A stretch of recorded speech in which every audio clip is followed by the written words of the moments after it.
સંજેલી લીંબડી મુખ્ય રસ્તાને જોડતો રસ્તો તૂટ્યો. તાલુકામાં ઠેર ઠેર પ્રથમ વરસાદે અનેક જગ્યાએ ડીપ નાળા રસ્તા ધોવાના દ્રશ્યો સામે આવી રહ્યા છે.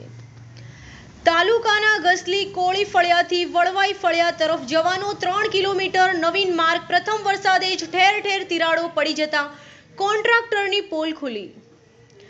લાખો કરોડોની ગ્રાન્ટો ફાળવવામાં આવી રહી છે, પરંતુ કોન્ટ્રાક્ટરો નબળી અને હલકી કક્ષાનું મટીરીયલ વાપરી જેમ તેમ બનાવી દેતા હોય છે. 2 મહિનામાં જ નવીન રોડ બેસી ગયો તેમજ રોડની વચ્ચેથી ફાટી જતા સ્થાનિકોને ભારે હાલાકીનો સામનો વેઠવાનો વારો આવ્યો છે. શું આ કોન્ટ્રાક્ટરો પર કાર્યવાહી કેમ કરાતી નથી? જાણો, એક કોન્ટ્રાક્ટરનું નકલી મટીરીયલનો રાફડો ફાટી નીકળ્યો હોય તેમ જોવાઈ રહ્યું છે. જાડી ચામડીના અધિકારીઓ અને કોન્ટ્રાક્ટરની મિલીભગત હોય તેમ સંજેલી નગરમાં ચારેકોર ચર્ચાનો વિષય બનવા પામ્યો છે. વહીવટી તંત્ર દ્વારા તટસ્થ તપાસ કરવામાં આવે અને સારી ક્વોલિટીનું મટીરીયલ વાપરી નવીન રસ્તો બનાવવામાં આવશે કે નહીં, કે પછી કોન્ટ્રાક્ટરોને છાવરવામાં આવશે.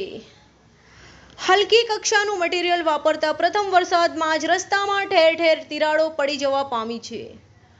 કોન્ટ્રાક્ટર દ્વારા ભોપાળું કાઢવા માટે જેસીબી લાવી કાચો માલ પાથરવામાં આવી રહ્યો છે, તે કેટલા ટકા યોગ્ય ગણાશે? ગ્રામજનો અને સ્થાનિકો દ્વારા ધારદાર રજૂઆત કરવામાં આવી રહી છે, ત્યારે તંત્ર દ્વારા તાત્કાલિક આ નવીન રસ્તાનું સ્થળ તપાસ કરી ફરી સારું મટીરીયલ વાપરી નવીન રસ્તો બનાવવામાં આવે તેવી માંગ કરાઈ.